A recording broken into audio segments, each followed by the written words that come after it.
Peep Lacey's adult look. Haircut girly. The teens quickly became a friend group and hung out all of the time. The Goldblum's apartment was the hangout spot. Corey had the biggest crush on Kendra, and she actually flirted back. Teresa took her shot with Jonah and decided to flirt with him. He is receptive to her flirting, but he was a quiet guy, so she never really knew how he was feeling. She got butterflies in her stomach every time she looked at him. Corey watched the dumpster fire that his stepsister's flirting was. It was a shock that Jonah was flirting with her back, and that fact alone made Corey want to set these two up. After Jonah left, Corey gave his stepsister a pep talk and told her he liked her too. Although Corey had everything going for him, like getting the girl of his dreams and good grades, he couldn't help feeling like something was missing. He pondered his existence often and always came back to one thing: who was his father? Corey became very curious about letters laying around the bookshelf, but didn't want to ask his mom about them. After weeks of speculating on the contents of the letters, he decides to read them. What are those letters, you ask? They are letters from Freddie to Lacey while he was in prison. He wrote to her once a month until his execution. Corey was dumbfounded at the contents of the letters. His dad never died in a car accident. He was a serial killer. His whole life was a lie and has gone up in flames. He couldn't even get answers from his father because he is no longer alive. Peep Randy's handsome makeover as well. A dapper elder. Lacey became terrified of losing Randy since he was now an elder. She didn't want to lose the love of her life. He reassured his wife that he was in good health and he had a lot of life left to live with her and the kids. Lacey soaked up the last time she would ever breastfeed her babies. Spencer ages up into a toddler.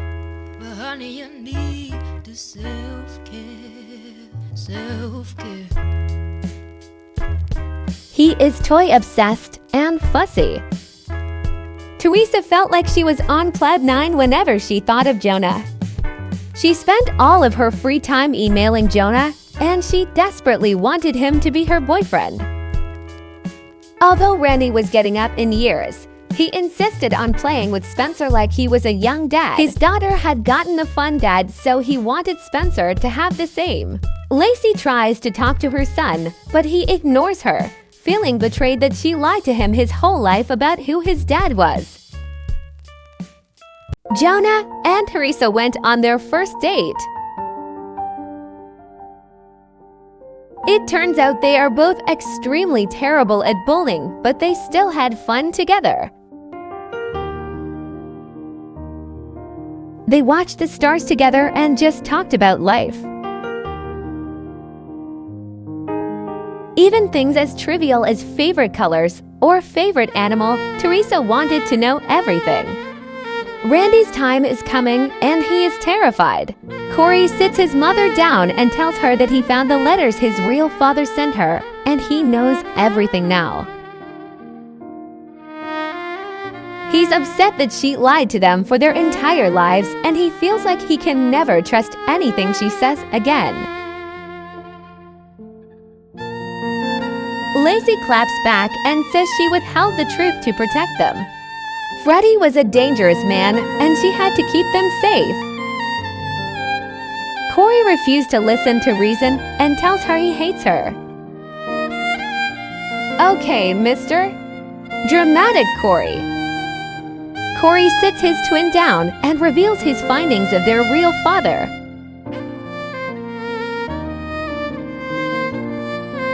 Cash is very confused, having believed his father died in a car crash before they were born. He cannot believe what his brother is telling him, but doesn't feel anger towards his mother like his brother does. Cash believed his brother but needed to find out everything for himself. He has to know who brought him into the world and who he shared DNA with. Randy comforts his wife because she is upset from her conversation with her son. He assures her that she did the right thing in order to keep her boys safe. She agrees that she did the right thing, but she is devastated that her son doesn't see it that way.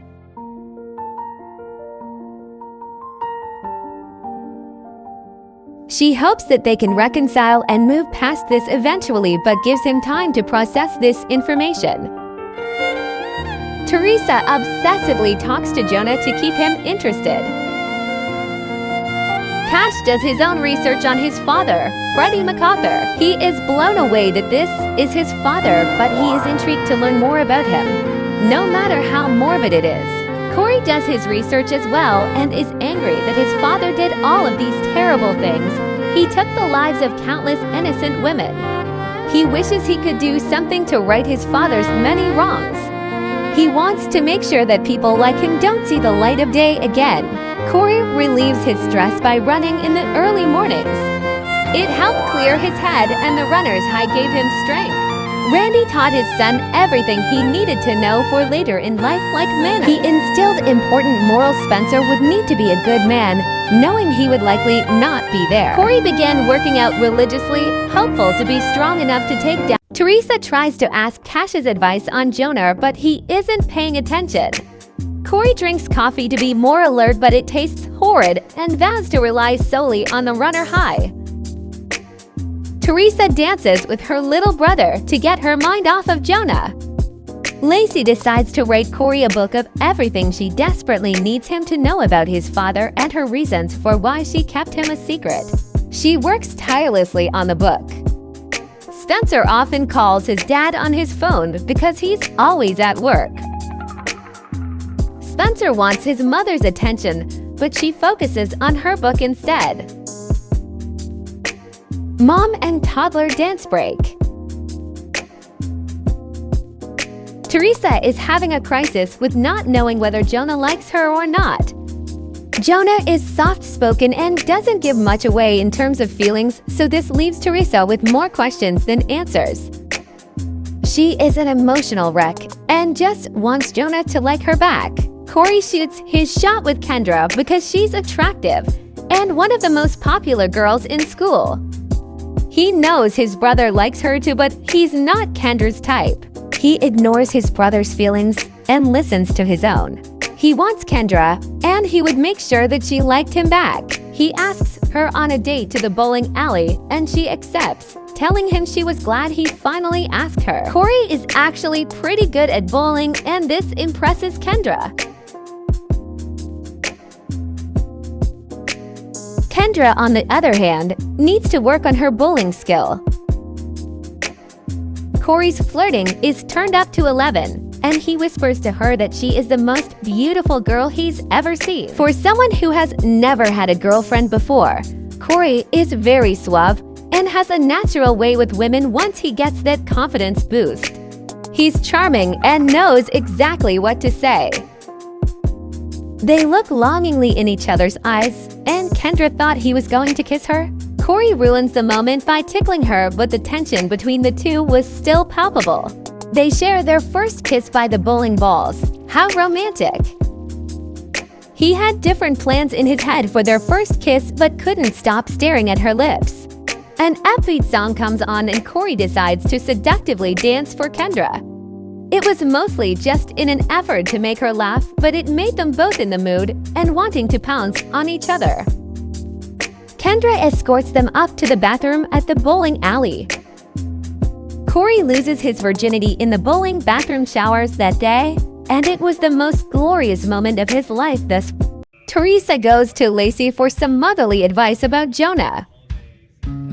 She doesn't have a mother figure aside from Lacey, so she's hoping to get good advice. Lacey tells her that if she wants Jonah, she needs to make it crystal clear that she wants to be with him. She says teenage boys are oblivious. Cash tries to watch TV but can't concentrate because of the girl chat. He finds it uber boring. Teresa invites Jonah out for karaoke in hopes she can figure out what they are to each other. They have a great time singing together even though neither of them can carry a tune.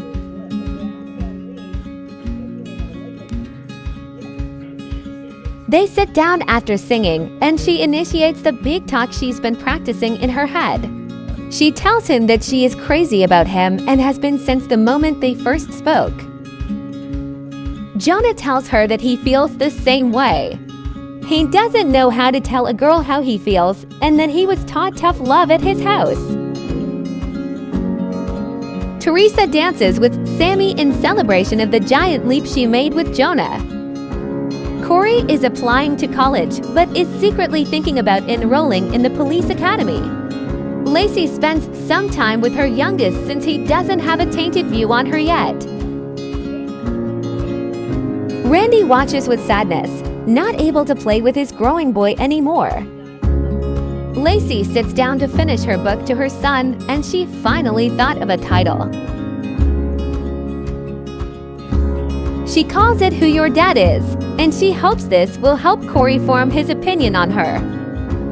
And our girl maxed out her writing skill. Corey finds the book in his room and decides to hear his mother out and read her words. He doesn't do it without loads of attitude, of course. Corey read every page of his mother's book, and it made him even more confused. Cash takes this opportunity to talk to Kendra since his brother is preoccupied. He flirts with her, and she actually flirts with him back.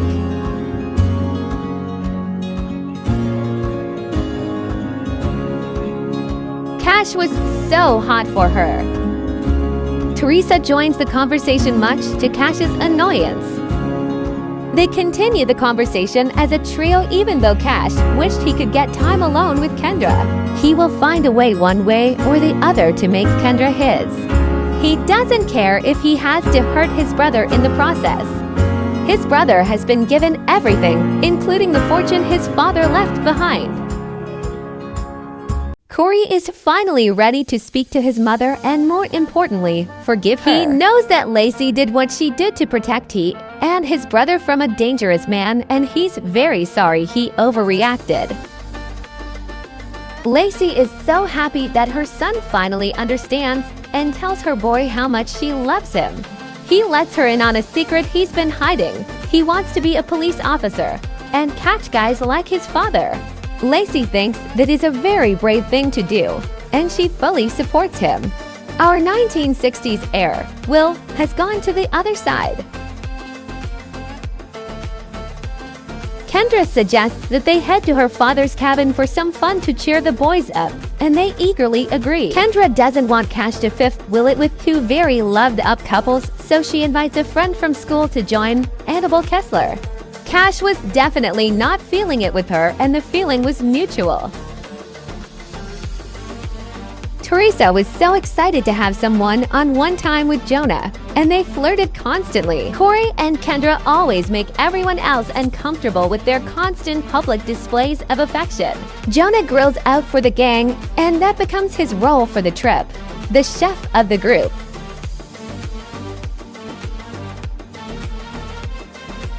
Corey chatted with Annabelle, and that made Kendra angry, stating it was disgusting that he was flirting with another girl right in front of her.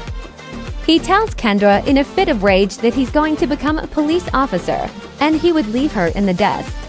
Kendra is furious, and they argue in front of the cabin for over an hour.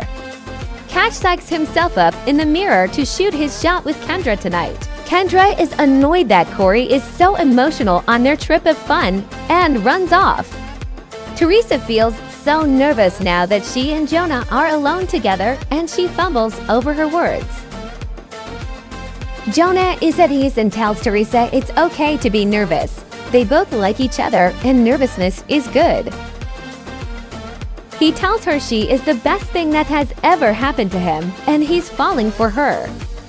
This gives her the confidence boost she needs, and finally Jonah and Teresa share their first kiss together. Corey is too busy sulking after his fight with Kendra, so this is Cass's chance to get the girl. This trip may be his only chance to make his move on Kendra, so he's got to go for it. Screw his brother.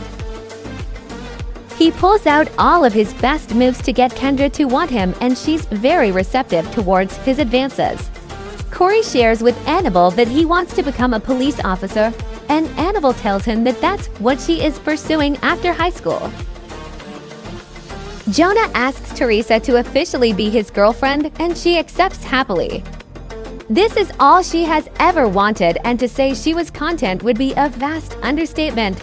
She had never been more happy in her life.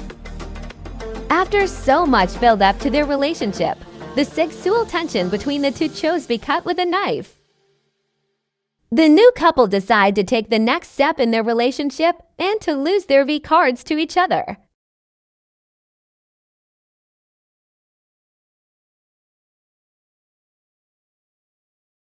Annabelle and Corey chat for hours about their shared interests. They had so much in common and had similar life goals, which Corey really appreciated. Corey found it much more enjoyable to talk and hang out with Annabelle rather than try to get back in Kendra's good graces.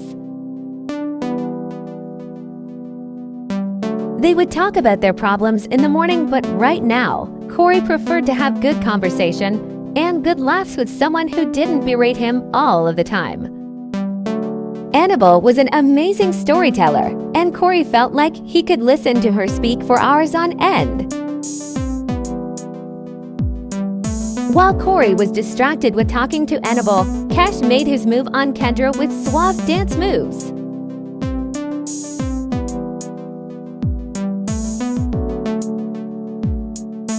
Cash and Kendra sneak off to the front of the house to have a private conversation. Cash tells Kendra that he has had the biggest crush on her since the moment they met and was tired of living in his brother's shadow. Kendra tells him that she has felt the same and believes that she chose the wrong brother.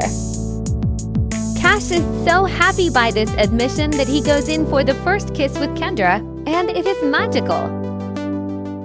It's a party for the teens, and the freedom of no adults allows them to get wild. Corey tries psyching himself up in the mirror, not really in the mood to party. Kendra feels a bit bored already, so she reads a book. Like the cockroach he is, Cash finds her and initiates a conversation with her. Corey had so much fun with Annabelle, and it was like a breath of fresh air. Being around the same age, they would likely be in the same recruitment class together. Corey suggests that they work out together and start prepping for all of the tests together. Annabelle thinks this is a great idea and will better prepare them for what is to come. Corey notices Cash hanging around Kendra but doesn't pay much attention to it. She is probably just trying to make him jealous. Now that they got the first time out of the way, Jonah and Teresa couldn't get enough of one another. They were grateful for friends and fun, but much preferred the company of each other than being with the rest of the group.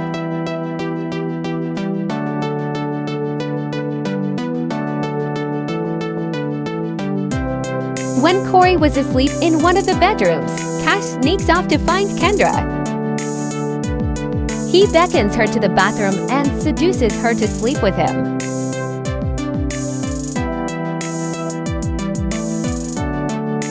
This is Cash's first time having sex, and he wouldn't want it with anyone other than Kendra. He wouldn't dare tell her this, but he was absolutely in love with her. Just how close this debauchery is happening from Corey.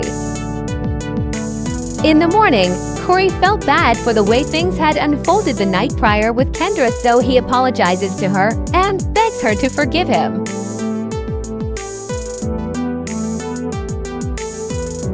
Seeing Kendra and Corey kissing and making up breaks Cash's heart into a million pieces.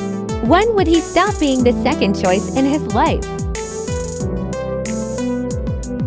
Teresa and Jonah christen the cabin one last time before they head back home. Oh, Kendra. There are other bathrooms to check yourself out in. Why use the one Jonah and Teresa are boinking in?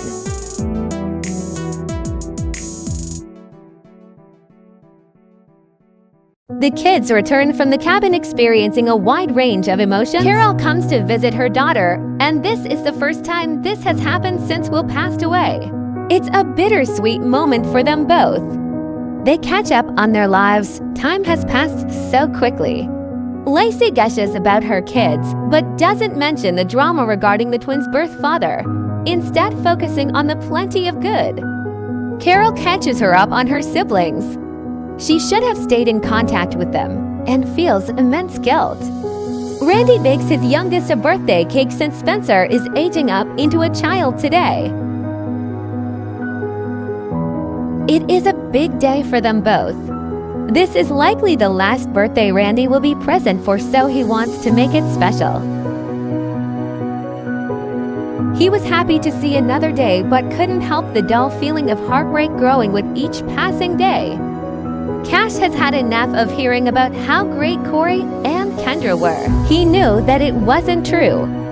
Kendra wanted to be with Cash, not Corey. He didn't dare tell his brother about their love because Kendra would be mad, but he cryptically said that their relationship wasn't as perfect as he thought. Corey doesn't want to hear what his inferior brother has to say, so he tells him that they are no longer friends. They were born brothers, but that was all they were. Lacey also felt a sense of sadness when her children aged up. Randy holds his youngest close while he blows out his birthday candles and ages into a child.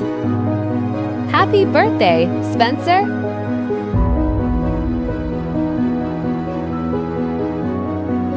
Spencer hates the outdoors and is street smart. He wants to be an artist prodigy. Randy felt his time was near, so he spent time with his daughter. Randy tells her that she has grown up into the most amazing young lady and told her how proud he was of her. Teresa tells her dad that she is grateful for the life he was able to give her and loved him so much. Randy's time had come and he passed away on the living room floor. He is there for only a few minutes, until the family gathers around him in shock.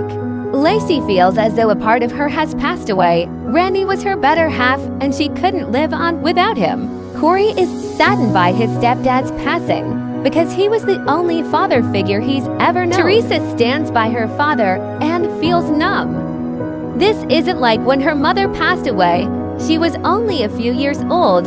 Her dad was her everything. Randy was such a huge loss to the Goldblum household, and he would be missed immensely. Lacey was distraught at the death of her husband, and she lashes out at anybody and everybody. He was the absolute love of her life, and she would never find a love like him again. She fell into a deep depression without him and doesn't know how she can ever recover. They decided to have a funeral for Randy, but it was more of a celebration of life since Randy was always the life of the party. They followed into the funeral home and felt the void of Randy not being there. Lacey spoke at the funeral, and there wasn't a dry eye in the house. Teresa was absolutely beside herself at the funeral. Her father being gone was the worst pain she had ever experienced. Teresa just wanted to disappear. She also needed a change. Teresa held her brother close and told him she loved him. She calls Jonah to come pick her up at the funeral home. When he arrives, she asks him if he would follow her anywhere, and he replied he would without question. Teresa tells him that she can't stay here with the constant sad reminder that her dad was gone, so she had to get away. Jonah's home life was rocky, so he didn't need much persuasion to leave his life behind. They were going far away from here because it's something her dad always wanted to do. She got the money her dad set aside for her, and Jonah had saved up from his summer jobs, so they were set for a little while to figure things out. Teresa and Jonah go to the apartment to pack up her things. She decides to write Lacey a note to share the news of her departure and tell her how grateful she was to have her in her life. Lacey and the boys were very important people in her life, and they deserved an explanation as to why she left. Teresa and Jonah celebrated their newfound freedom in Teresa's childhood bed. They celebrated their love and the infinite opportunities they will have with moving far away from here. The only thing that mattered was that they were together. When Lacey got home, she read Teresa's note. She was devastated to be losing another person she loved, but she understood her reasons. Teresa leaving their family just reinforces the devastating fact that her life would never be the same without Randy. If she thought her depression was bad before Teresa left and her true love passed away, she was sadly mistaken. She felt as though her life was in shambles. Teresa and Jonah celebrated their new beachside villa by christening every area they could. They enjoyed relaxing in the water and couldn't ask for a better new lease on life. But Teresa couldn't help but miss her family a little bit. But happiness overrides all other emotions because she was with Jonah and they were fulfilling their dreams together. Back at the Goldblum residence, everyone was falling apart. Spencer and Lacey mourned Randy often and felt a devastating void without him. Spencer had a hard time in school without his dad and now often cried uncontrollably. After a fire started due to dryer lint, Lacey decided she had enough of this apartment and the constant reminder that Randy wasn't there. Lacey sat her boys down and explained that Randy left a bit of money to her, and with the royalties of her books, they had enough money to move to a house across town. The twins were sad because this was the only home they had ever known, but understood why their mother could no longer stay here. It was a long time coming and a change of scenery was needed for all of them. The house was much bigger than any of them was used to and had 4 bedrooms and a pool.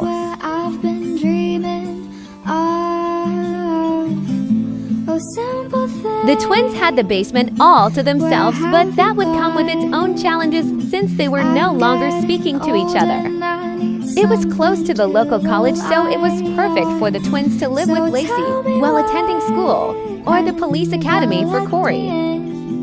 It was the perfect place to begin their fresh start and journey of healing, and the perfect place for the twins to become amazing young adults.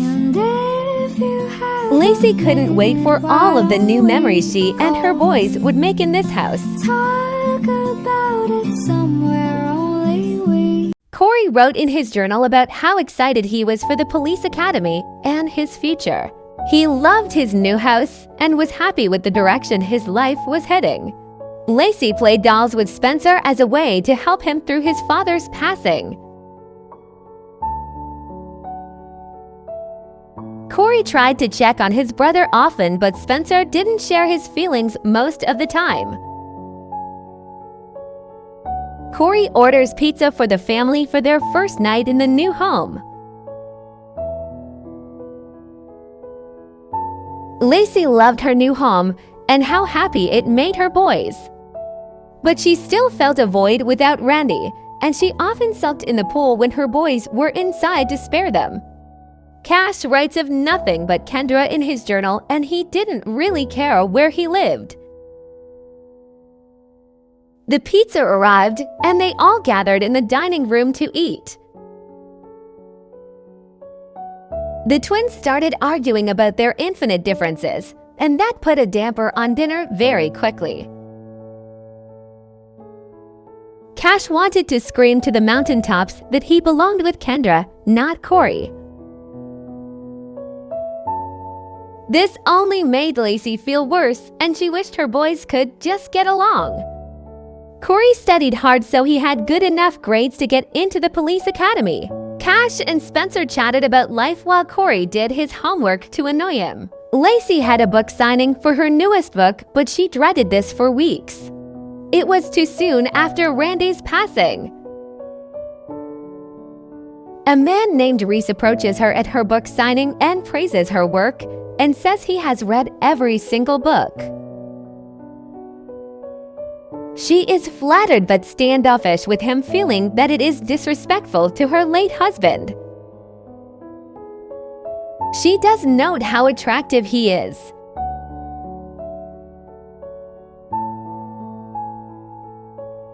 Reese tried to flirt with her, but she immediately shut it down. She was not ready for anything serious. Reese apologizes to her and informs her that he is also a widower and would like to be friends with Lacey. Lacey could really use a friend, so she accepts his friendship and he asks her if she wanted to talk more over a meal. She accepted, and they went to a restaurant together. She found herself slipping out of her depression the more she spoke to Reese. He had a dark sense of humor, and that is something she didn't normally like but appreciated now. She liked how open their conversation was. No topic was off limits, and she felt that she would never be judged. She wanted him. She hated to even have that thought, but she missed feeling close to someone, and Reese wasn't bad to look at. She kept this fact to herself, and they drank wine and chatted like they had known each other for years. After their dinner was over, Reese went in for a little smooch, and Lacey let him. The kiss was nice, and maybe this was a chance for Lacey to be physical with someone without the heartache. They were good friends now after all, and hopefully he would be into this arrangement. Corey loved the new house because he was able to swim laps in their pool.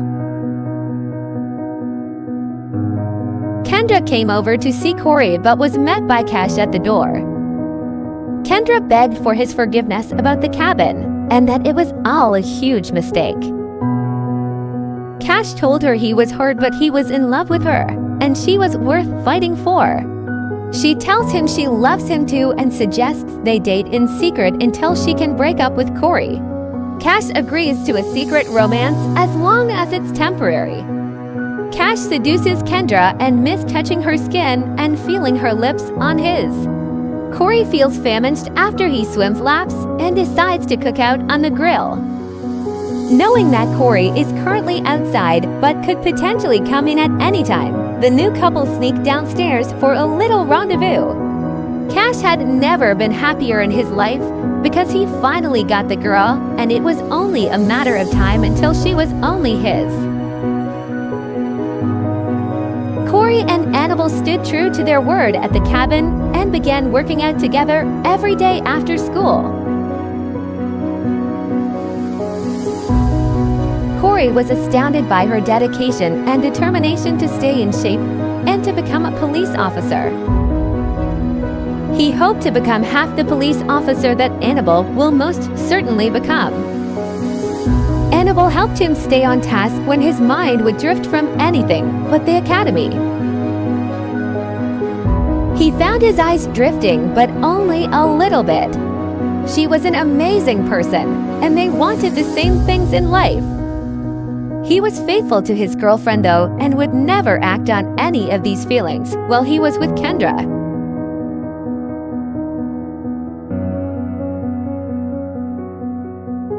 So he cherished the friendship he has with Annabelle and pushes his growing feelings for her deep down inside of him. They ran together to end their workouts, and that runner's high made them both floaty and ready to take on the world. It was a bittersweet day for Lacey. The twins, her babies, were aging into young adults today.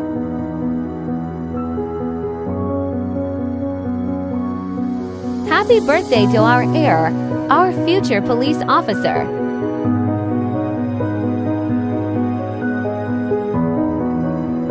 Corey is hot-headed. Happy birthday to our spare.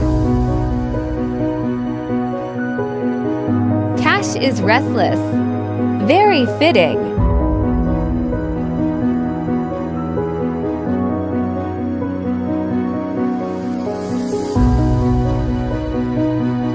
Cash's aspiration is to be a philanthropist, which is an interesting choice law. Immediately following his birthday, Cash applies to university and is hopeful he will get in. He wants to get into uni and wish he and Kendra far away from his stupid brother.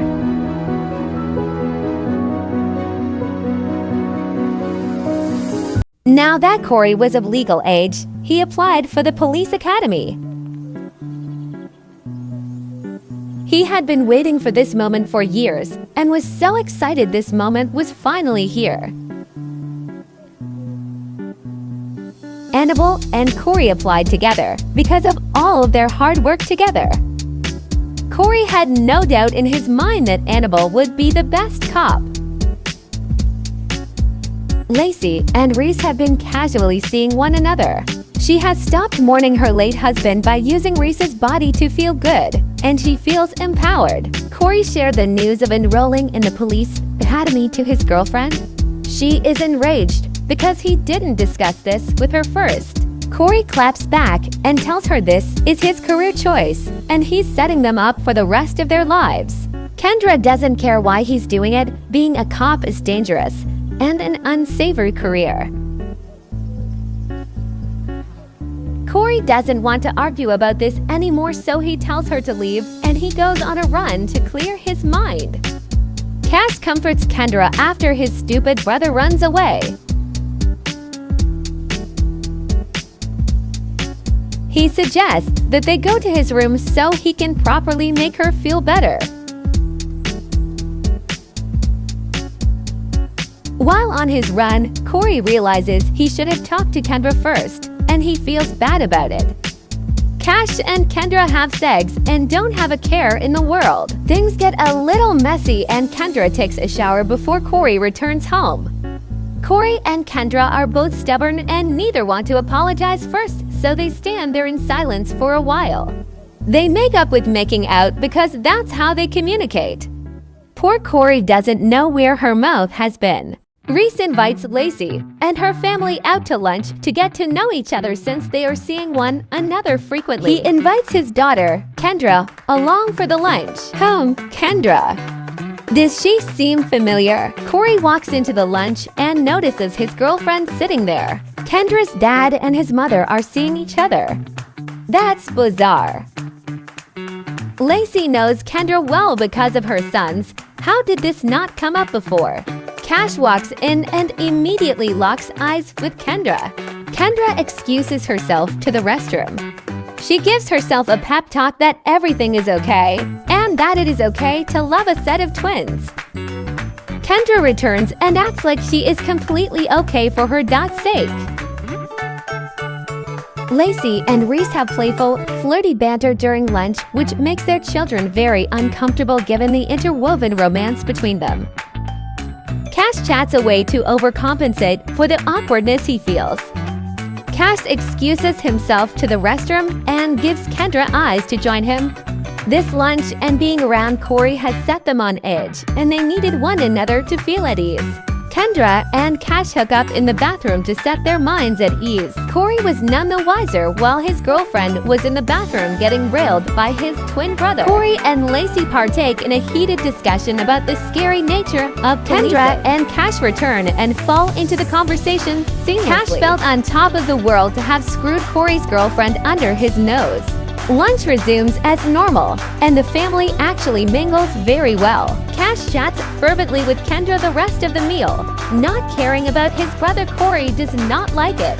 Corey made the decision to cut his hair off to be ready for the police academy. Not going to lie, this hurt me greatly to do. I love Corey's hair. Look at our dapper heir in his cop uniform. Corey sits his mother down and asks her if it is okay if Annabelle moves into their home because it is closer to the academy. Lacey adores Annabelle and agrees to her moving in as long as she sleeps on the couch. He agrees to this condition because he loves Kendra and wouldn't want to break her heart. Because of all of the weirdness with their parents seeing each other, Kendra suggests that the gang go to her dad's cabin again. Things were a little off with Kendra, so Corey decides to fish in the small lake on the property. Annabelle keeps Corey company and fishes in the pond as well. Cash takes this opportunity to put it on Kendra. Kendra is happy that Corey is outside and is very receptive to Cash's advances. Kendra suggests that they take advantage of this opportunity and go upstairs to the master bedroom to be intimate. Cash agrees that this is a great idea, and they head upstairs. Things get hot and heavy between the two, and they lose track of time. They are in the middle of things when Corey goes upstairs to check on his girlfriend. He finds her in a very compromising position with his twin brother. His heart breaks into a million pieces in this moment. He has been nothing but faithful to Kendra even though he has a great connection with Annabelle. Corey takes out his rage on his twin and he punches him straight in his smug face. After taking out his aggression, Corey's mind is clear. He breaks up with Kendra, and honestly this was a long time coming and he feels free as soon as he does. Cass comforts Kendra on the breakup but is so happy that he finally has her all to himself. Corey goes downstairs and fills Annabelle in on what he just witnessed. She is shocked but not very surprised at the actions of her former friend. Annabelle shared that Kendra has never been faithful to a boyfriend, and she is so sorry that he had to find out this way. Corey shares that he's sad that he was so wrong about Kendra's character, but is relieved to be done with the relationship. He shares that this is not remotely the best time to tell her this, but he has been crushing on Annabelle for a long time. Annabelle tells him that she has been crushing on him since the first night they met. They cuddle on the couch and everything feels right between them. Corey suggests that they leave the cabin and go home. They make their way to the car and an overwhelming urge comes over Corey. He kisses Annabelle before she has a moment to say anything. The kiss is quick but tells Corey everything he needs to know. He's utterly in love with Annabelle. They take a late-night dip in the pool once they get back to the Goldblum residence. Annabelle shares with Corey that he's going to have to work for her affection since he made her wait for it for so long. In devastating news, our amazing Carol has gone to the other side to be with her beloved Will. Let's check in on our favorite high school sweethearts. We last left Teresa and Jonah living life to the fullest on the beautiful coast of Sulani. Maybe having a little too much fun. Teresa thinks she might be pregnant and takes a pregnancy test to be sure. Teresa is in fact pregnant with she and Jonah's first child. She rushes to tell Jonah the news, and he is so excited to be a dad. Jonah is so happy that he drops down on one knee and asks Teresa to be his wife. She happily accepts the proposal. Teresa has never been happier in her life. She's got the guy, the house, and now the baby. They visit the local doctor and they decide to find out the gender of their baby. They're having a little girl. Teresa and Jonah decided to elope together before their baby is born. They have a tiny ceremony with just the two of them on their balcony, facing the beautiful ocean. This would feel like a lackluster wedding to some, but it was perfect in their eyes. Jonah decides to take Teresa's last name to rid himself completely of his awful father. Introducing Mr. and Mrs. Jonah and Teresa Jacobs. A few weeks after the wedding, Teresa went into labor before they ate breakfast that morning. Her contractions were harsh from the get-go and caused her to feel faint. Jonah suggested that they get in the birthing pool so the warm water could relieve her pain. He cuddled her through every contraction. When the water wasn't enough, Jonah massages Teresa's back to help ease the contraction pain. She was so grateful for the gentle and reassuring touches and words Jonah said to her. Jonah was calm thus far but had a little bit of a panic as the labor was nearing its end. Teresa's primal instincts kicked in, and she was determined to have her baby within the hour, and she bounced on the yoga ball as the contractions got closer together. Teresa stood up to give birth, foregoing the bed altogether.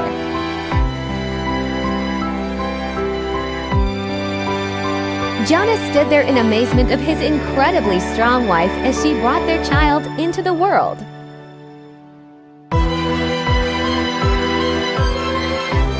They named their little girl Felicity.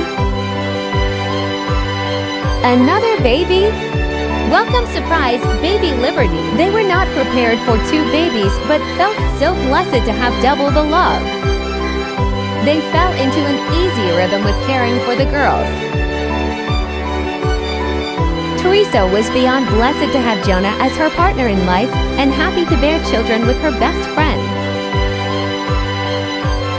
Corey was determined to properly win over Annabelle's affection. He was in love with her, and he always has been, but failed to realize that for too long. Their time together was precious, and he wanted to learn everything there is to know about her.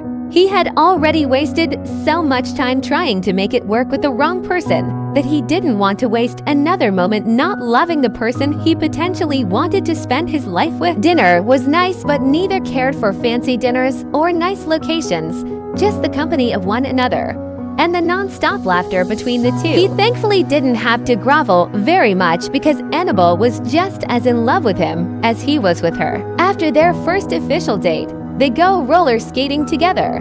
Both were terrible at it but giggled and joked about it. Corey even fell on his butt, and that sent Annabelle into a fit of laughter. Annabelle told him that she was ready to be his girlfriend. Corey was beyond overjoyed and kisses Annabelle with all the love he had in his heart. They proclaim how much they love each other, which is a lot. They officially became boyfriend and girlfriend, which was a long time coming. The police academy started in a few short days, so they trained very hard together, having Annabelle as his best friend, workout buddy, and now girlfriend and love of his life was the best outcome he could have ever envisioned for his life. They were excited about the academy, but even more excited about each other, and often got distracted with kissing. They cooled off in the locker room of the gym after every workout, but that often led to getting fired up again. Corey had always thought he was in love with Kendra because they had sex, but he now realizes that it was never Kendra and always Annabelle from the very first night. Sex was so different with Annabelle, and he never wanted to do this with anybody else ever again because Annabelle was the one. Corey and Annabelle completed the academy together, and Corey's first day as a police officer was here before he knew it. He started with desk duty his first couple of shifts. Then he moved on to analyzing evidence, which he didn't care for very much. He spent several weeks at booking, which he liked a lot. He was itching to get into the line of duty, but knew he had to learn how to do every portion of his job well before then. He likes to take the mugshots. The searches felt a little bit like an invasion of privacy, but knew it was a crucial safety measure. All in all, Corey really enjoyed being a police officer, but wanted to be out in the field fighting crime. The witch is gone. Sammy has aged up into an elderly doggo. Cash checks in on his university application, but has yet to hear something back. Maybe Cash should have focused on school instead of stealing his brother's girlfriend. Corey and Annabelle decided to wait to tell Lacey of their relationship for fear that she would have Annabelle move out. Sneaking around together and finding creative places to be intimate was quite fun for the couple. It was so hard for Corey not to kiss Annabelle, though. Annabelle and Lacey were becoming very close. Lacey saw her as another daughter and loved to be around her. Annabelle looked up to Lacey and found her to be incredibly strong. Annabelle thought she had eaten bad food because she got nauseated. She ran to the bathroom before her shift and threw up. Annabelle still felt ill when she got home from work, but she thought nothing of it. When the couple got home, Lacey asked to play cards with them. It was so much fun, and Lacey and Annabelle joked and laughed like they were best friends. Corey was so happy the two women he loved most in the world loved each other too. After Lacey went to bed, Annabelle and Corey snuck off to the hot tub. They decided to skinny dip together. It was nice to have this alone time together despite living with Corey's family. Lacey makes more of an effort with Cash because he seems to be in a funk. Because Annabelle has been ill, her captain put her on desk duty until she felt better. Cash felt as though his life wasn't going anywhere and began feeling depressed. After a cool-off period, Cash calls Kendra to come over. He missed her so much and felt she was distant with him. She assures him that she is just busy with college and to stop worrying. He would understand if he had gotten his acceptance letter. He felt belittled by this comment, but it doesn't bug him that much because they still sleep together. They don't talk much after that, but neither seem to mind the lack of communication. Corey walks in on his twin and ex-girlfriend doing it and is enraged, not because he was in love with her, but because they had the audacity to do it in the room next to him. Lacey decides that she moved on prematurely from her late husband, so she decides to cool it off with Reese. She also found it strange that both of her sons had been involved with his daughter and prefers to keep her love and home life separate. Reese is understanding and says that it was fun while it lasted. She agrees that their bedroom antics were always enjoyable. Reese cheekily asks if she would like to reminisce on their escapades one last time together. She thinks this is a great way to end the relationship and beckons him to the bedroom. The two celebrated their short-lived relationship in the bedroom. Annabelle meets Corey at the fanciest restaurant in town despite feeling ill. Corey is noticeably nervous and fidgety, but Annabelle can't look into it further and rushes to the restroom. She barely makes it to the restroom and vomits up the contents of her stomach. Corey had a surprise waiting for his girlfriend when she returned to their table. It was a type of surprise that would change their lives forever. Once Annabelle returns, Corey could not contain his surprise any longer. He gets up from the table and asks her to join him. He drops down on one knee and asks Annabelle to spend the rest of their lives together. He knew it was fast, but she was his soulmate. He knew it. She is shocked but happily accepts the ring. A few days after the engagement, Annabelle takes a pregnancy test. She just had a feeling she could be pregnant. A baby wasn't in their immediate plans, but it wouldn't be the worst thing in the world, would it? She is shocked to see two pink lines on her test. Annabelle goes to the opt-in just to be sure the home test was correct. She was in fact pregnant. Annabelle had a surprise of her own to tell Corey that would change their lives forever. She just hopes that Corey will be as excited for a little bundle of joy as she is. Annabelle is showing now and knew she had to tell her Frank of the pregnancy. She debated on how to tell him but decided she didn't need some big announcement and to just speak from the heart. She goes to retrieve Corey from upstairs to share the news with him. He was overjoyed when she shared the news of their little bundle of joy. He was so excited to become a father and in awe of his incredible Frank. He kissed every inch of her skin because she was the most amazing woman and she was creating life inside her right now. She needed to be treated like a queen, and Corey was going to ensure that he made her feel special every single day. He's having a baby with the love of his life. Life couldn't be better for him right now. Annabelle invites him to an ultrasound to find out the gender of their baby. Our 1990s heir is going to be a girl. Lacey was hurt that Annabelle and Corey kept their relationship from her. She was overjoyed when they told her of the news but didn't know why they kept this a secret so long from her, and that's what hurt.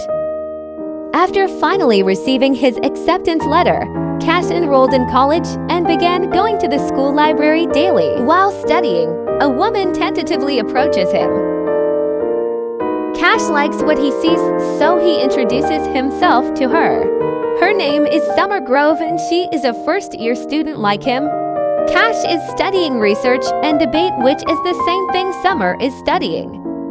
They really get to talking about school at first, but quickly veers to more personal matters. Cash fails to mention that he has a girlfriend because it doesn't really feel like he does the majority of the time. After hours of chatting and realizing neither were going to get much more work finished with the other round, Cash suggests that they go to the college bar in town. Summer tells him that she would love to grab a drink with him. Cash tests the waters with her a bit and flirts with her, and she is very receptive. Cash is shocked that she is openly flirting with him because he never had that with Kendra. He was always the dirty secret. She tells him that she is not from here, so her transition into university has been rocky, but he is the nicest person she has met here. She tells him that she is really happy that their paths crossed in the library today, and she hopes that they can get to know each other better. Cash would really like to get to know Summer better and suggests he takes her out on a proper date sometime soon. Time went by so quickly and both Cash and Summer needed to return to their separate homes. Cash didn't want to say goodbye to Summer but has to, so he settles for a goodbye kiss.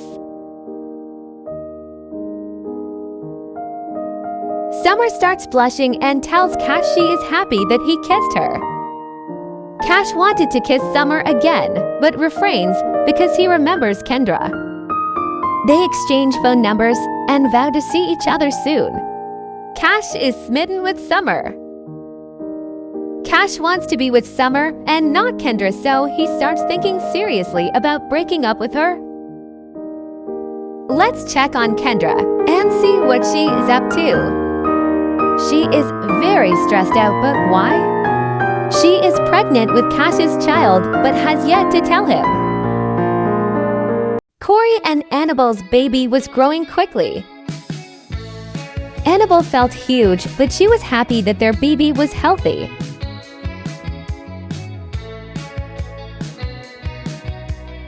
Corey told his little brother that he was going to be an uncle. Spencer was so excited for the new baby. His birthday was in a few days, and he said this was the best birthday present. Corey then explains that he and Annabelle were going to be moving out soon.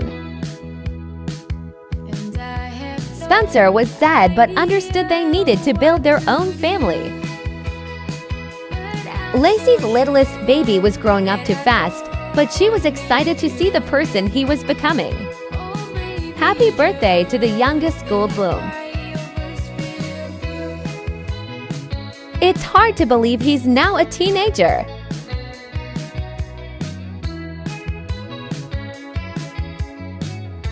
Spencer is clumsy and a foodie.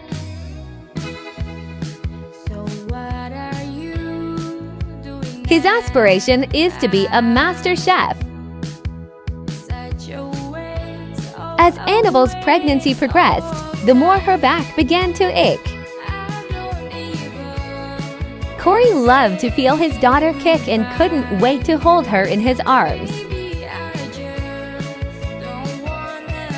This pregnancy only brought the couple closer. Corey wanted to make sure Annabelle was as comfortable as possible and gave her back rubs every night before bed. Once Annabelle was in her third trimester, they had saved up enough money for a down payment on their dream home. Corey was finally moving out of his mom's house and spreading his wings. Corey and Annabelle's new home was thankfully very close to Lacey's home. Lacey wanted to be close to her granddaughter, and so this home was perfect. Annabelle didn't grow up with big homes, so this home was everything she ever dreamed of. Corey felt so fortunate to be able to afford such a nice home and to be able to give his daughter the best life. After their baby was born, Annabelle and Corey would get married and live in this home as husband and wife. They both wanted a large family, and this home was perfect for their growing family, and even had a guest bedroom for Lacey to stay in whenever she wanted.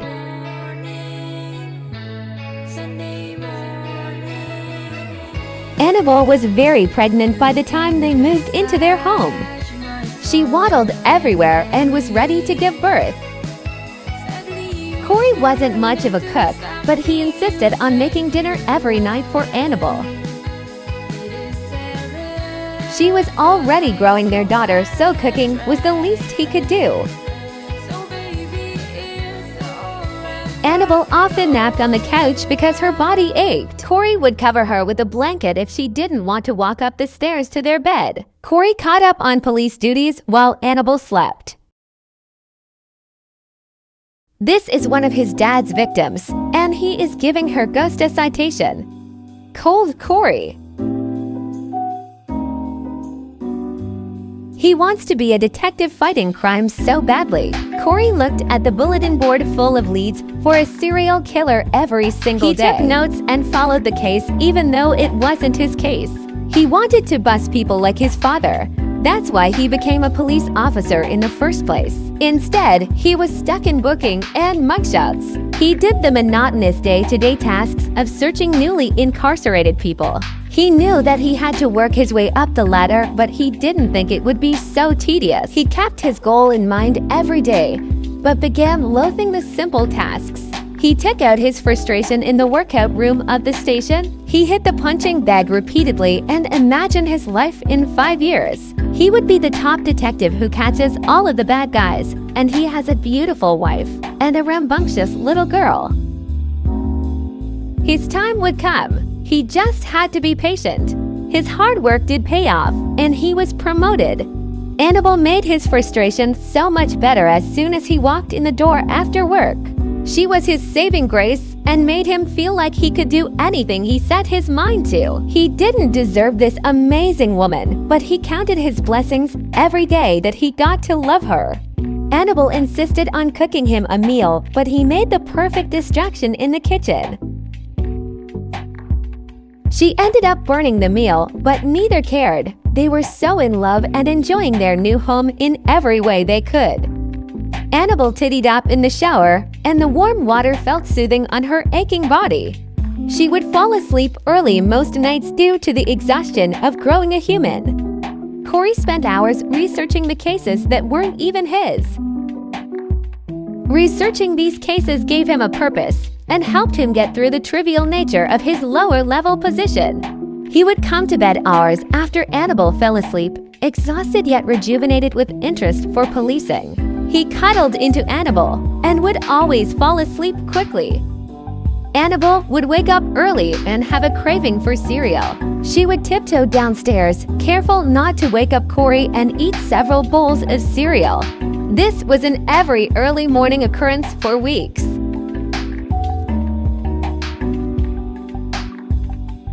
The new home and the anticipation of their growing family excited them endlessly. They were like horny teens who couldn't keep their hands off of each other. They were sharing these important milestones together, and that made them feel even closer to one another. Their escapade was interrupted when Annabelle went into labor.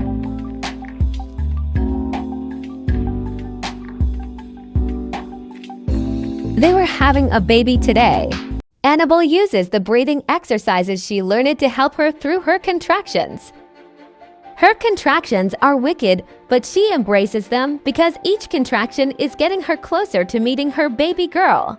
They arrive at the hospital, and Annabelle already feels exhausted. It was going to be a long, painful night. She thankfully had Corey, and he was with her every step of the way. He held her through every contraction and whispered encouraging sentiments in her ear. She was so grateful for this man and wouldn't be able to get through this painful ordeal without him. Anna tried once again to breathe through her contractions, but it wasn't doing much for her and the pain was still very much present.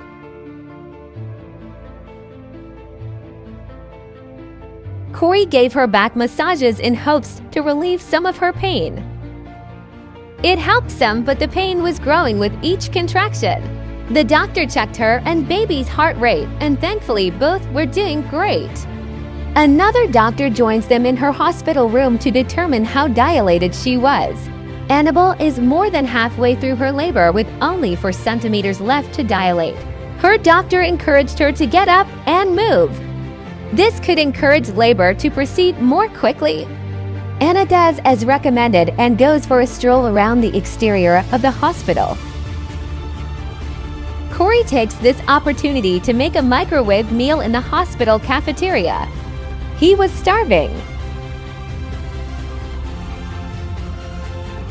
The rage brewing in Anna was intense, and she just wished the pain would stop and her little girl would arrive. She bounced on the yoga ball, and the exercise helped her through the contractions. She knew she was in the home stretch now and had to push through the pain in order to get the ultimate reward. Corey knew that Annabelle needed his constant support and reassurance at this time, so he rubbed her back and told her how great she was doing. He told her that she was already the best mom to their little girl and how lucky they both were to have her. It was nearly time for Annabelle to push, and she was so ready to push this baby out of her. Corey was told to sit in the waiting room was a little while so they could prepare the room for birth.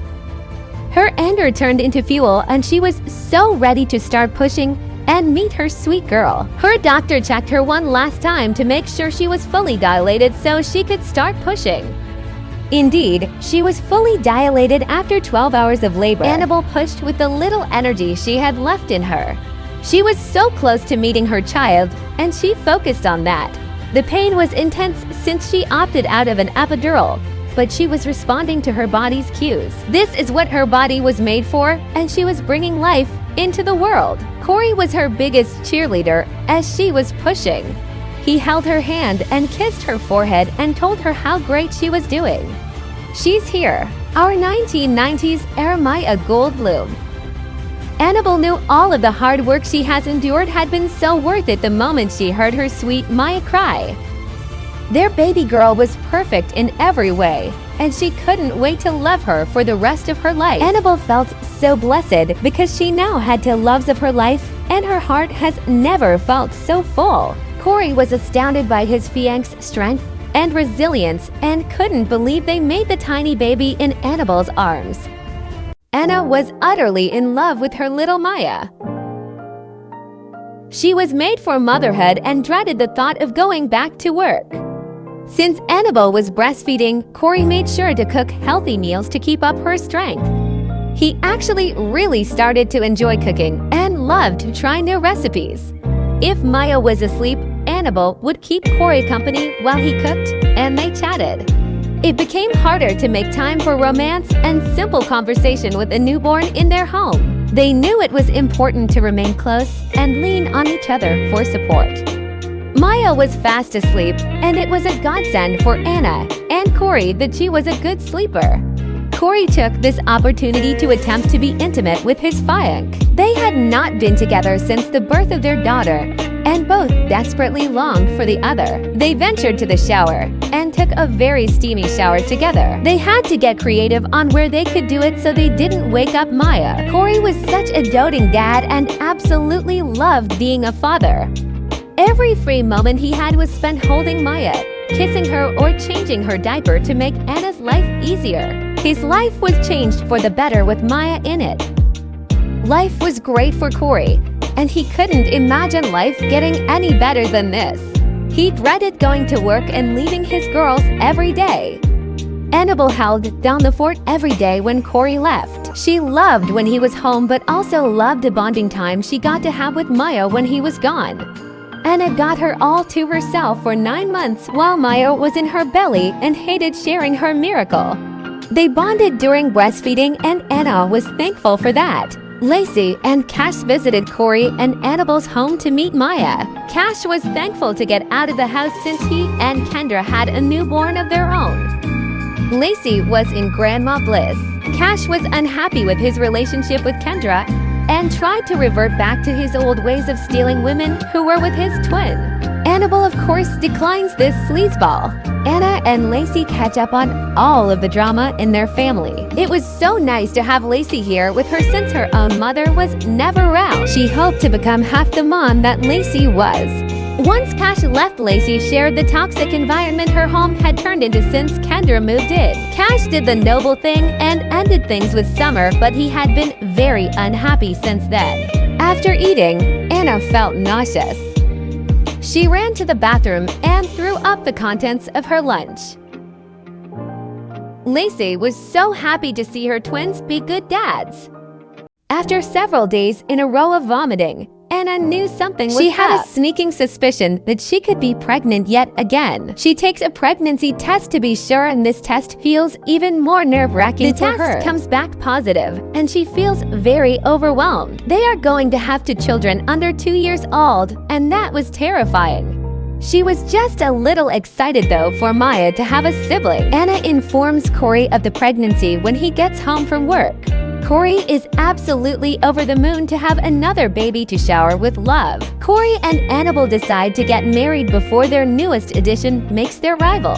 Okay, Kendra, she always has to be the center of attention and goes into labor during the wedding of her ex.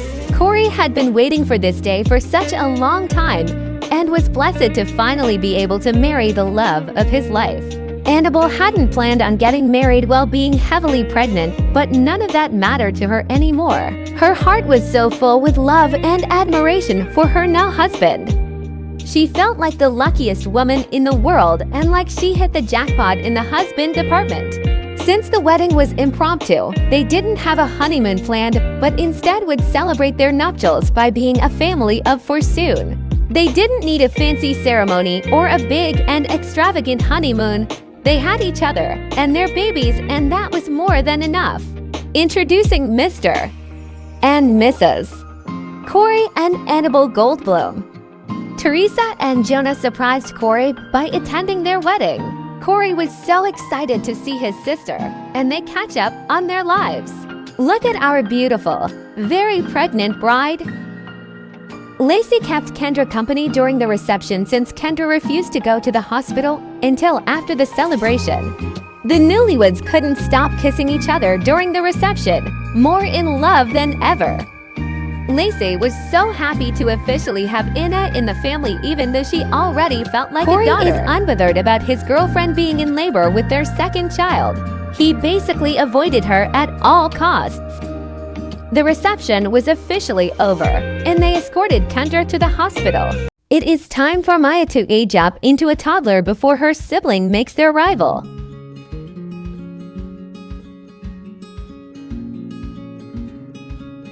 Maya is angelic and silly. Our 1990s air fit check.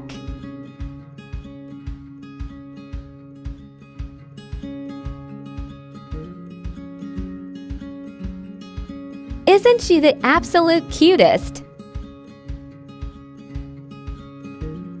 Their first child is named Kenya. Anna loves this stage in Maya's development, and the tot is eager to walk. Her morning sickness makes her limited in what she can do though. So instead she watches her favorite people play and giggle. Maya was such a daddy's girl, and her favorite part of the day was when Corey came home and they played together. Corey makes sure to also spoil his wife and make sure she is well taken care of. The couple fall in love more every day and felt lucky to have their little family. They like to watch Maya play and learn new things and dote on how amazing their child is. Maya is a very active girl and loves to play with the little basketball hoop downstairs. As long as she's moving, she's happy. Maya insists on interrupting her dad while he does his police research. Corey reluctantly leaves his research and plays dolls with his girl. Annabelle watches in awe at the delicate ability Corey has when interacting with Maya. Maya got into her mom's makeup bag and begs her mama to let her give her a makeover.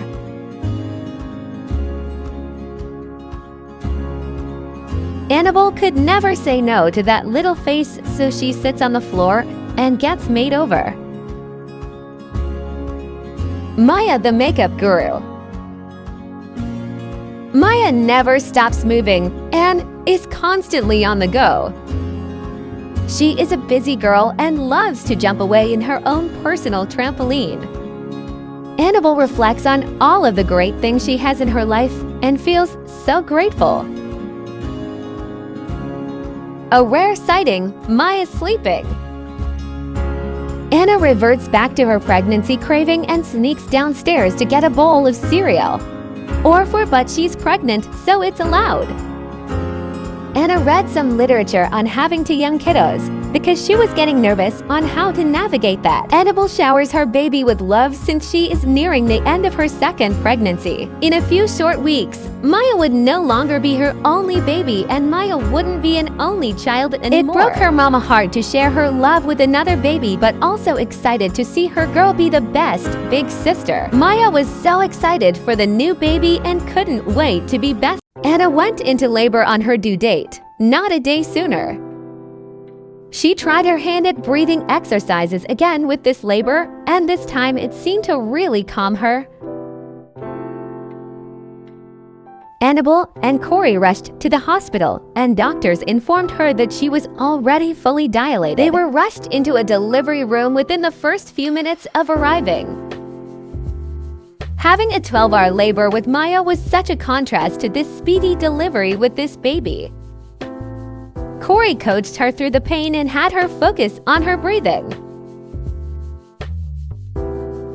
He was a big help to Annabelle, and she zeroed in on pushing this baby out of her.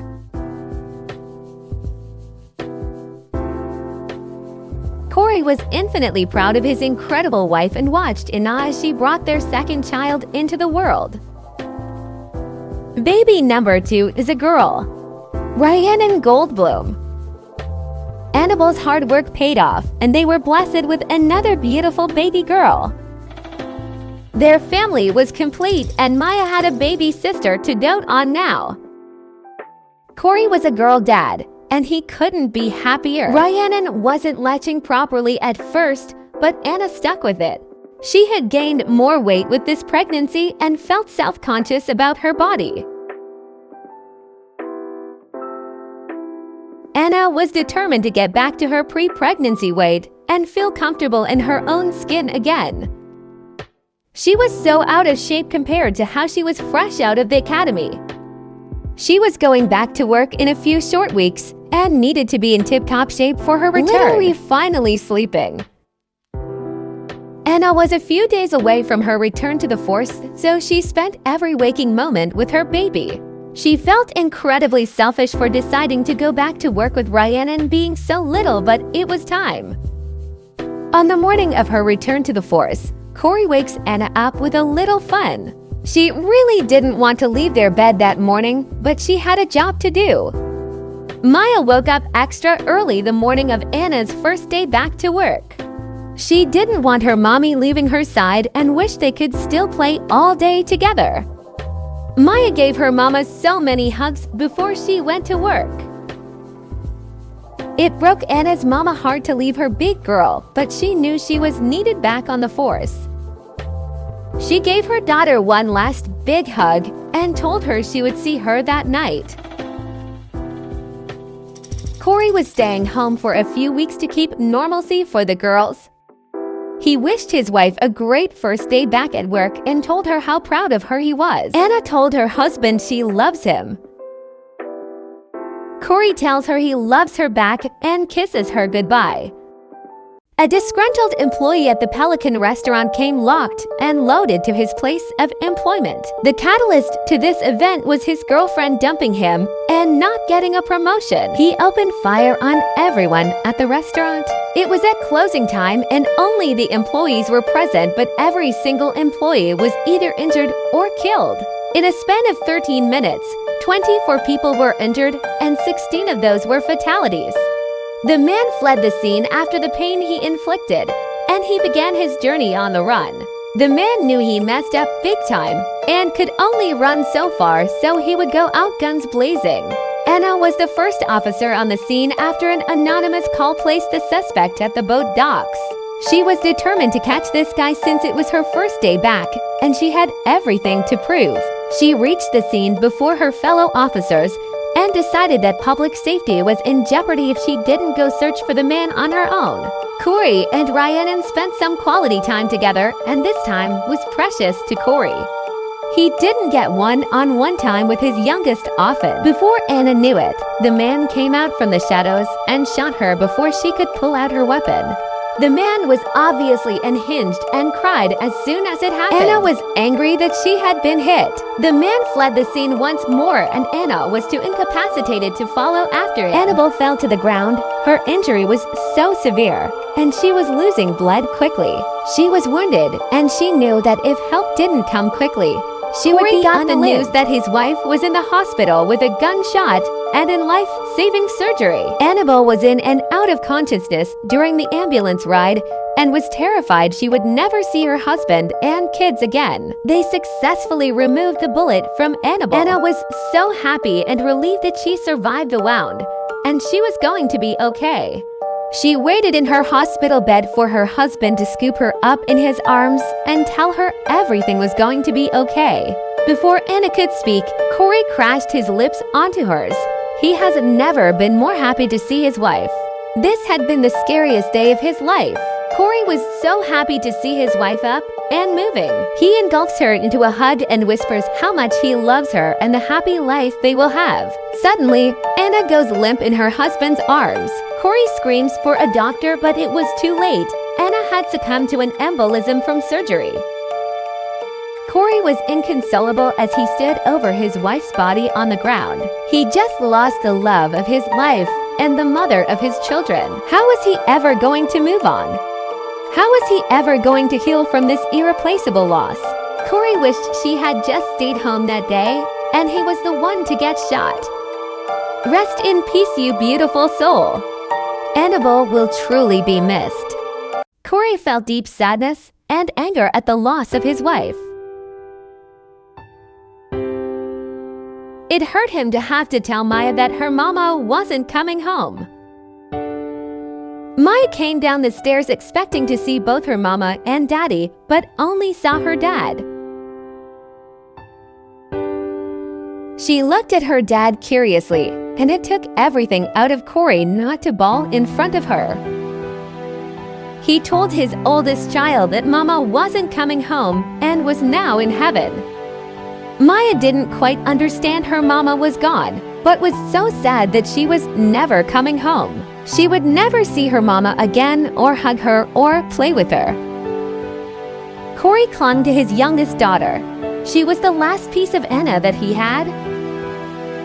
It broke his heart that Rhiannon would never have real memories of how much Anna loved her and her sister. He vowed to instill how much his wife loved their girls to them every single day so they would never forget. Maya found solace in her dolls and pretended her mama was still home with them. Corey showered Maya with love because she was more aware of the circumstances they were in. While Corey was upstairs tending to Rhiannon, Maya collapsed on the living room floor. She was passed out for several minutes before coming to. Maya was dizzy and disoriented but stood up like nothing had happened. Corey often sat on the floor next to where Anna used to sleep and talked to her. On particularly hard days, he would crawl into her side of the bed and cry.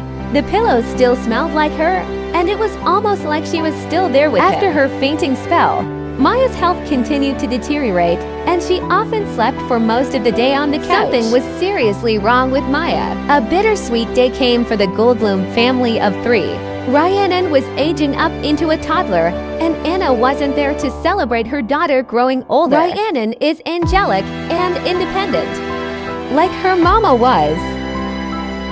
The time for Annabelle's funeral came. Kendra girl, what are you mad at? The day not being about you. Everyone came to pay their respects to the amazing soul that Annabelle was. Corey mustered up the strength to deliver his late wife's eulogy. He spoke that he never believed in soulmates until he fell in love with Anna. This loss was going to look over him for the rest of his life, and he would never know a woman as incredible as Anna ever again.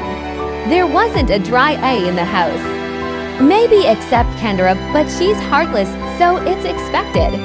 Maya and Rhiannon sat front and center at the funeral and sobbed the entire way through. Rhi didn't quite understand what was happening, only that she would only have a daddy and no mama. Maya, on the other hand, had real memories of her mom and felt the void without her here with her. Corey cried in front of his wife's casket and begged her to come back to him. The girls watched their dad in sadness. Rhiannon began to cry because of how upset her daddy was. She saw her big sister crying too, and that made her even more sad. Corey excuses himself to the restroom, and the girls stay at the casket and mourn the terrible loss of their mama. Lacey arrives at the Goldblum residence to help her son and granddaughters through this time. She is also grieving the loss of Anna but chooses to focus on helping instead of sadness.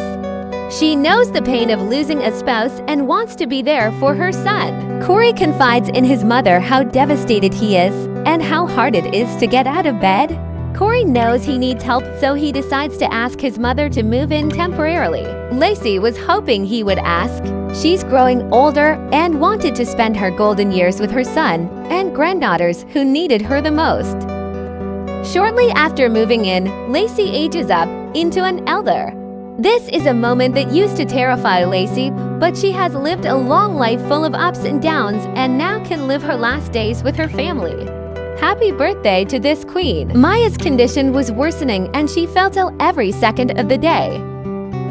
She had gone to the doctor and they told her dad that she had cancer, but Maya didn't know what that meant. All she knew is that she felt sick and tired all the time. Rhiannon called her mama in heaven and asked her to make Maya better. Maya's team of doctors determined that the cancer was in early stages and that surgery would likely cure it. But they needed to do the surgery soon to ensure that the cancer didn't spread. Maya goes to the hospital for surgery. Corey and Lacey wait with each other, worried sick about Maya.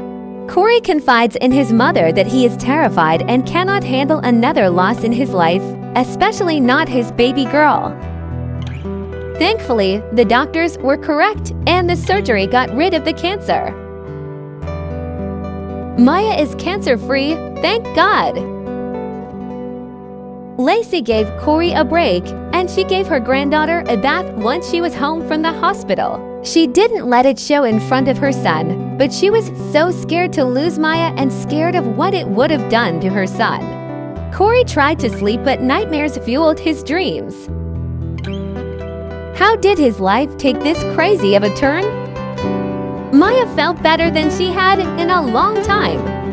She got to do the things she likes to do again and be her active self. Maya is not even a child yet and is already a cancer survivor. If she could survive that, she could survive anything. Lacey took over the cooking and cleaning around the house. She looked away for about a moment, and a fire started. Thankfully, Corey was there to put the fire out, but this only adds to the immense stress that he is under. He cleans up the mess and hopes for better days. Maya and Rhiannon are the best of friends and love each other very much. Maya ages up into a child. Between all of the doctor's visits and treatment, toddlerhood was not fun for her.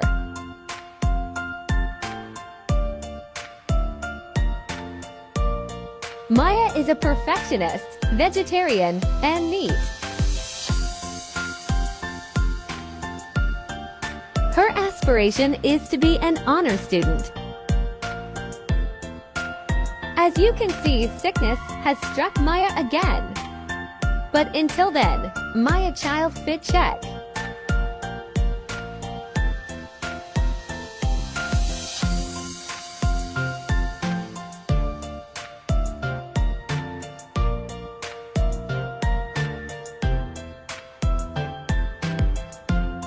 Maya found comfort in looking at the stars and the sky. It was comforting to know that there was a whole universe out there, and maybe someone somewhere could help her. She wanted to do well in school but felt so ill all of the time, which made it hard to concentrate. Corey encouraged his daughter to take it easy because stress wasn't good for her. Riri the Makeover Queen. The girls played dolls often, and it felt good to escape from reality every so often.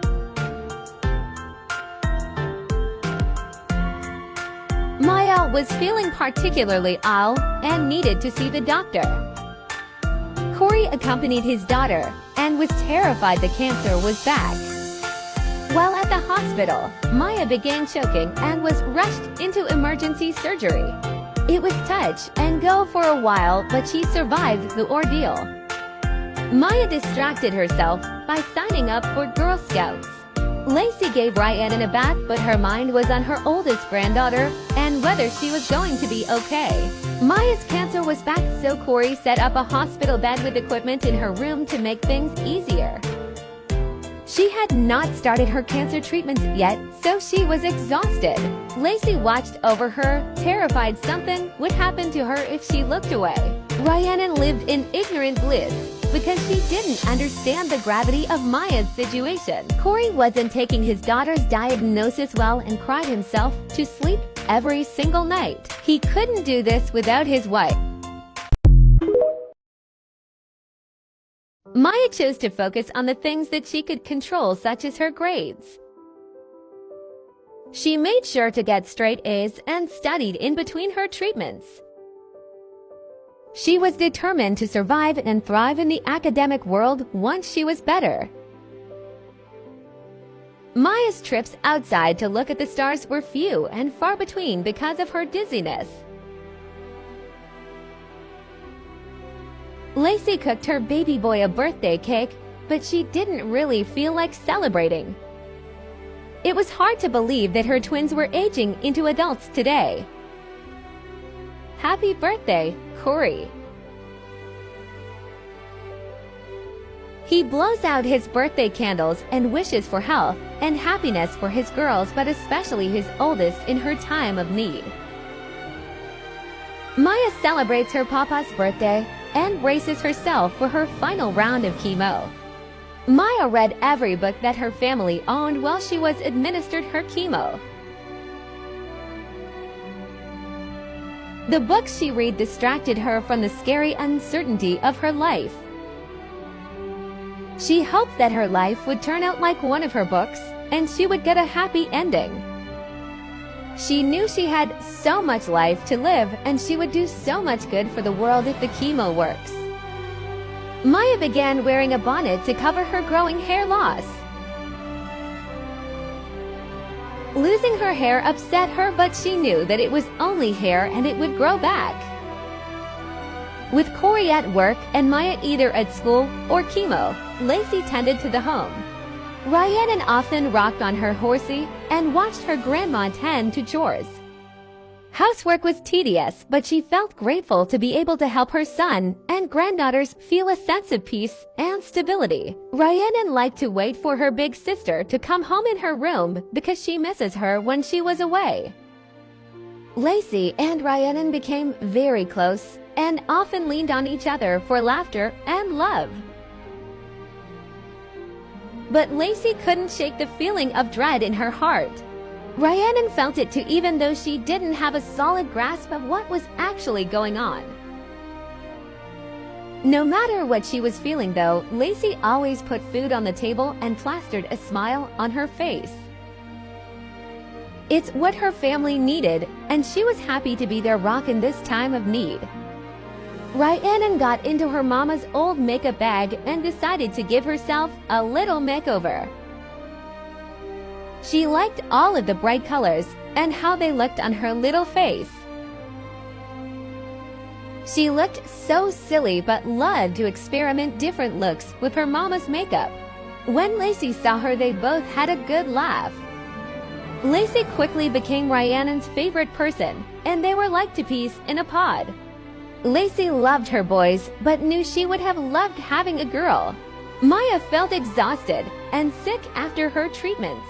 She knew she should spend more time with her family in case her treatments didn't work, but she was just so tired and weak. So instead, she slept every chance she got but never felt fully rested. And when she wasn't sleeping, she was keeping up with her schoolwork. The attention that Rhiannon couldn't get from her sister, Lacey made up for. Both were okay with that though. They loved each other so much. Corey was unbelievably stressed out between work. Maya watched her little sister play and thought back to a time when she had that joyous wonder and being small. Maya didn't pray often, but she did that night and begged to live a long, happy life.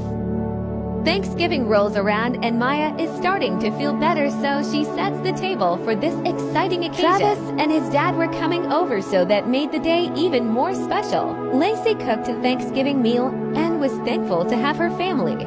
Corey was supposed to be researching cases, but couldn't concentrate on anything. He was nervous for Sam to be in his house and having to talk to him after their flirtatious encounter. Sam and Travis arrive with rumbling tummies and great conversation. Travis was excited to have a traditional Thanksgiving meal, something he had never had before. Corey greeted Sam at the door with a compliment and a cheeky smile. While the children were playing and his mother was in the kitchen, Corey takes this opportunity to speak candidly with Sam. He explains that he is very out of touch with the dating world and honestly doesn't even know if Sam is interested in him like that. He explains that he's never felt so overtly attracted to the same sex as his own, but he likes Sam. Sam assured him that he is very interested in Corey and would like to explore things with him. Travis and Maya get into a heated discussion about what happens to their souls after they pass on. Very appropriate Thanksgiving talk, I guess. Lacey announces that the meal is ready and to be seated. The dinner was nice but a little awkward for Corey. His mother continued to flash him knowing looks when he would talk to Sam, and all he could do was blush. Despite his mother embarrassing him, they felt like a family, and that fact alone brought Corey immense guilt. He had his life partner with Annabelle, and he felt guilty now that he was beginning to feel happy again. He swallowed the guilt down and allowed himself to enjoy this moment with his family and friends. Rhiannon was in her own little world during dinner, quietly listening to the adult talk and enjoying the good food her grandma prepared. She only wished that her sister paid more attention to her and not with her new friend. After dinner, Corey and Sam stayed at the table and chatted away. They could talk about anything, and Corey would be interested in what Sam had to say. Corey was smitten with this man. As the day went on, Maya felt worse and worse. Corey tried to cheer her up with playing doll with his oldest, and Maya didn't have the heart to tell him no.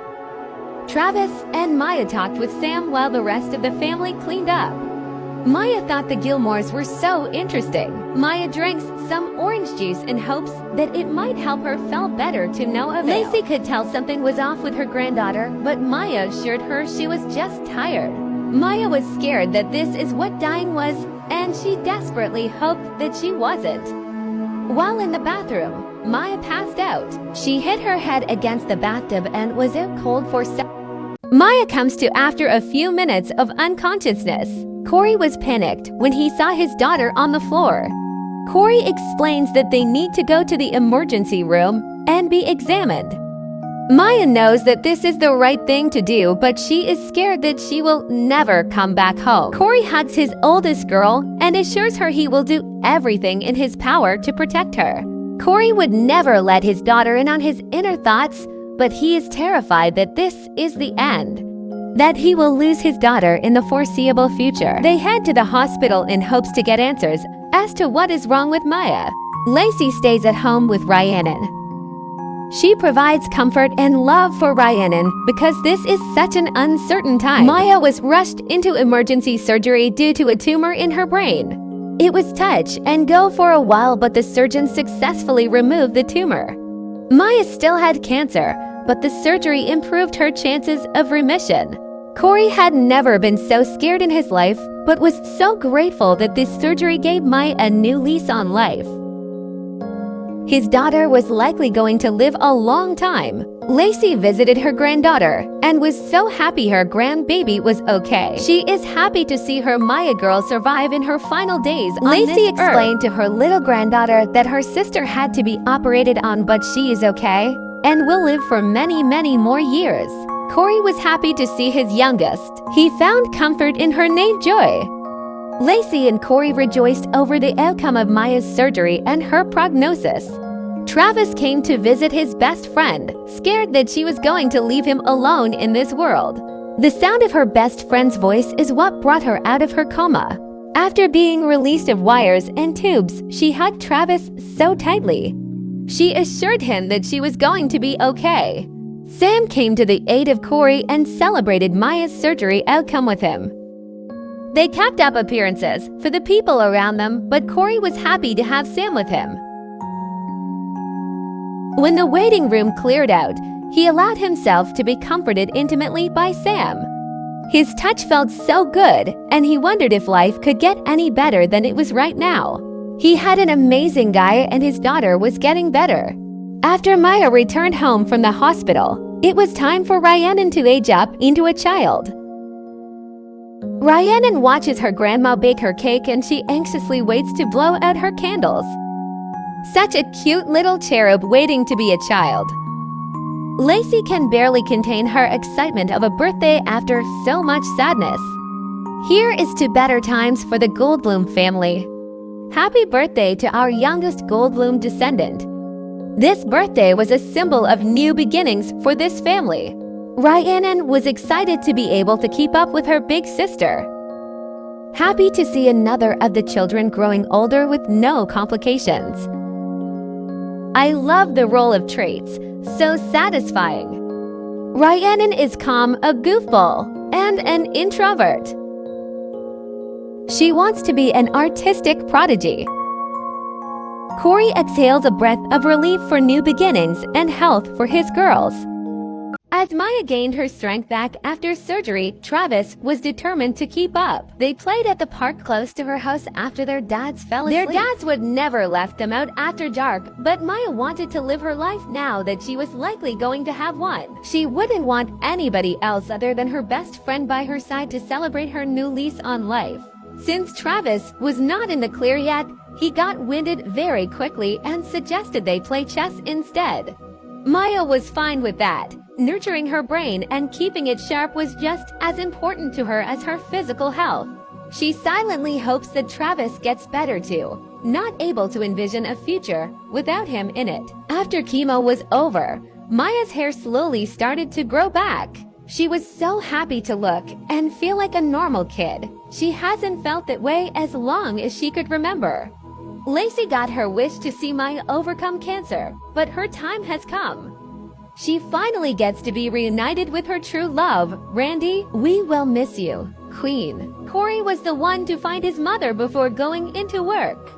He knew that his mother was getting up in years, but he thought he had more time with her. She had been the strongest and most resilient woman he'd ever met, and he would miss her always. The girls heard the commotion of their dad and went to see what was wrong. Maya loathed death and was heartbroken that she wouldn't get to spend any of her healthy years with her grandma. Rhiannon was absolutely beside herself with grief because her grandma was her favorite person in the world. Rhiannon wrote extensively in her diary about the void and loneliness she felt in her life without Lacey. Her family had others to lean on, and the person we leaned on for comfort was gone. She wished her person was still here. Travis was struggling with his health more than he was letting on to anyone, including his own dad. Maya could see the change in her sister and wanted to cheer her up. She tells her stupid jokes in hopes to make her laugh or smile. Their grandma's death brought them closer, and Maya realized she hadn't been a very good big sister. She would be there for her sister and uphold the vow she made to her mama that they would be best friends. The attention from her sister made Rhiannon feel much better. All she's ever wanted was to be close with her. Their bonding was a long time coming for them both. Rhiannon mourns the two most important women she's lost. Her mother, whom she has no real memory of but knows loved her very much, and her grandma, who was the closest thing to a mother she ever had. Corey was mourning the devastating loss of his mother, so Sam decided to help take his mind off of things by inviting him to dinner. It felt nice to be taken care of because he was always taking care of his girls and often neglected his own needs and wants. Corey felt that he could tell Sam anything without fear of judgment. He hadn't had someone like that since his wife, and that still made him feel guilty for moving on. Annabelle wouldn't want him to live his life alone and void of love, and he knew that. So he slowly opened up his heart to Sam because he could trust him not to break it. They even got drinks together sometimes, which was a peculiar feeling. They were able to freely see each other, but also be able to pass as only friends in public. Though Corey was realizing now that he didn't care what people thought about him, as long as he felt happy with the person he was with. To hell with other people's opinions. He really liked Sam, and he believes that the feeling was mutual. He hoped to be lucky enough to have another great love in his life. Corey officially asked Sam out on a date, and he was beyond nervous. He decided bowling was a safe option for a first date because there was no pressure. Corey was quiet and nervous at first, but Sam put his mind at ease. He knew just what to say to break the tension and make Corey smile. The bowling adventure was actually really fun, and they are both very competitive. Corey laughed more that night than he has in years.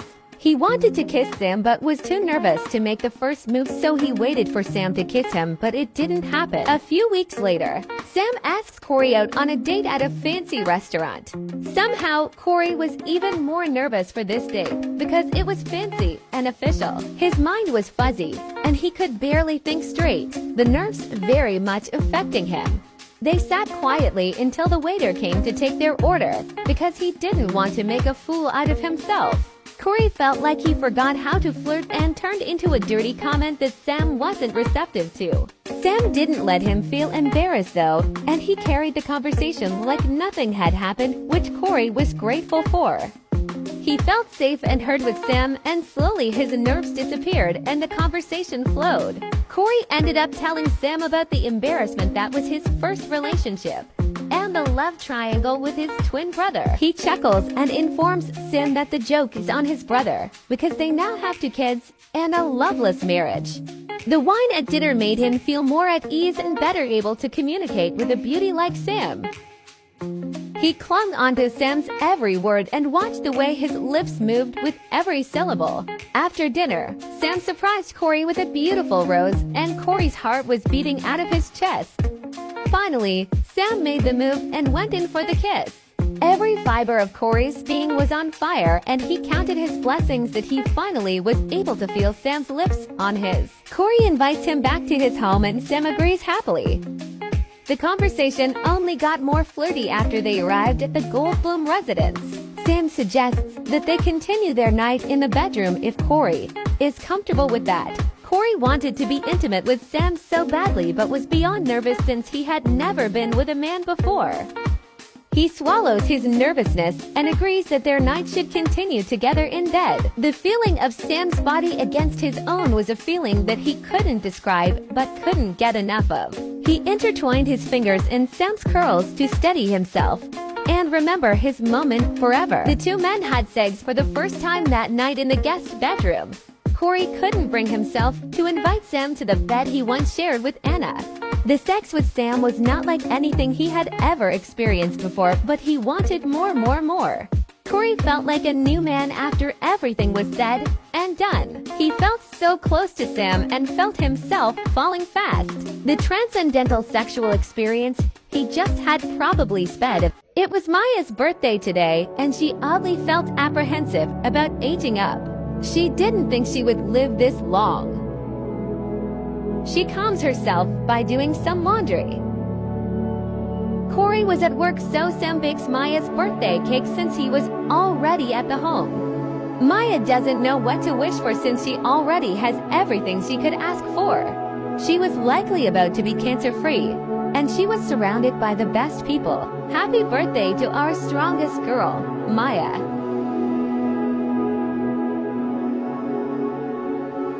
Maya is a genius, not surprising. Maya has decided that she wants to become a doctor to find a cure for her type of cancer. Since Maya is now a teen, it is officially the 1990s.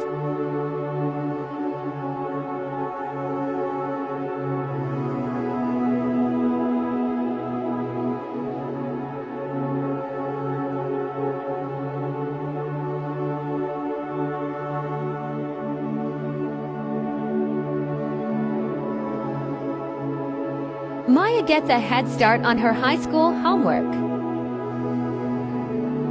After all, if she wants to become a doctor, she has to have absolutely perfect grades. Travis has hard eyes for Maya. Unfortunately, the feeling is not reciprocated.